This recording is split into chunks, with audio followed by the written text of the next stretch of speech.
Okay, if you take ballpark figures, because I was on the sort of one of the expert panels on the Engage for Success report that David McLeod and Nita Clark put together for BIS. And it's not just UK, it's pretty consistent across the world.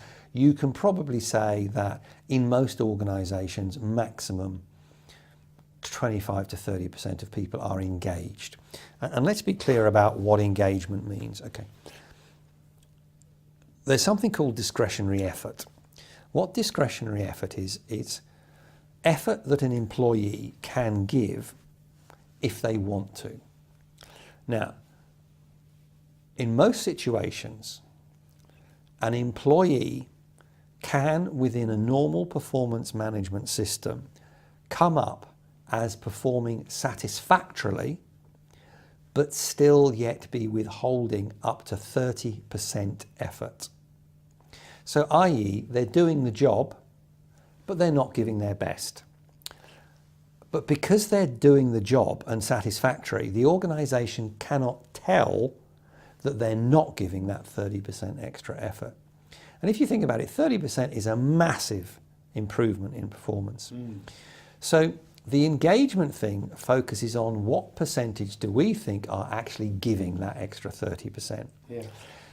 That's why the power of leadership is so great, because if leaders can get people to give their best, we're talking about an increase in 60% of people by up to 30% effort. And you've seen that yourself personally? Yeah, And absolutely. you've seen it from the other studies that have been done? Yeah. And how much of that do you think is down to people at the top of organisations genuinely engaging with people and finding out what makes them tick and taking an interest in them? Totally. It's totally that. And from personal experience, it happens.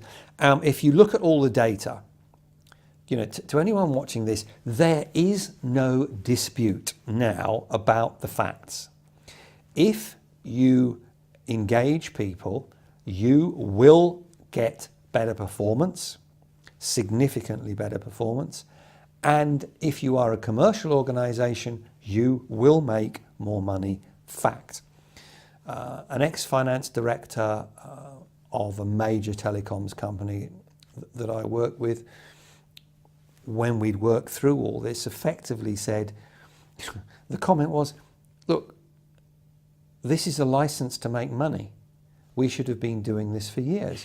If we look at it from the purely financial perspective, and I speak to many investment analysts in the city and finance directors, the bottom line on this is, if leaders do simple things day to day, that inspire people to give their best, which we know cost no money, showing you care, asking for ideas, showing people the big picture, blah, blah, blah, it can put up to 10%, if not more, on bottom line.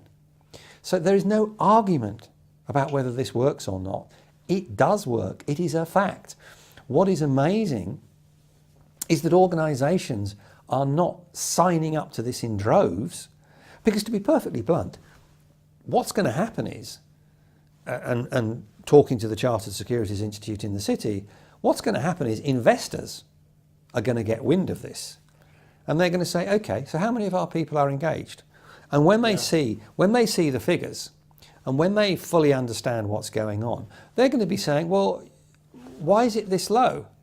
Because we know that if you can increase the number of people who are engaged, it will add money to the bottom line. And as we are investors, we expect you to be optimizing the bottom line. So do you think that the biggest challenge in all of that is just organisations actually giving it a go? Because it isn't so much about an initiative, it's more about a drive to culturally bring about a fundamental way in the way people engage with each other. Absolutely. But what is weird is, you see, it's a catch-22, it's a vicious circle. Organisations are so distracted by what they're currently doing, they cannot break the vicious circle they're in.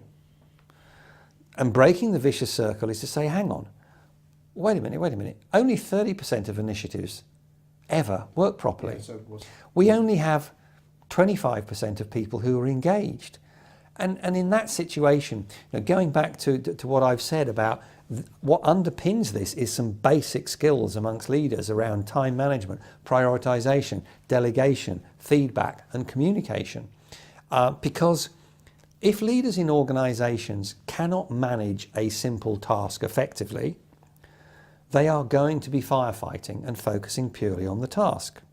If they focus purely on the task, people are going to get the feeling that they don't care about them, and they're not going to have time to ask people for ideas. They're not going to have time to explain how them, because they're going to be firefighting. So the criticality of this is not that it's culturally sensitive, not that it's complex, not that it's difficult. It's just that organizations are trapped in their own vicious circle. But what has to happen is, to break that vicious circle, somebody has to say, actually, you don't need to think of leadership in a complicated way. You don't need to do complicated stuff because you don't have time. You just have to do simple, practical stuff on a day-to-day basis that you are already doing most of anyway. You do more of it and you do it better, and that will pull you out of the vicious circle.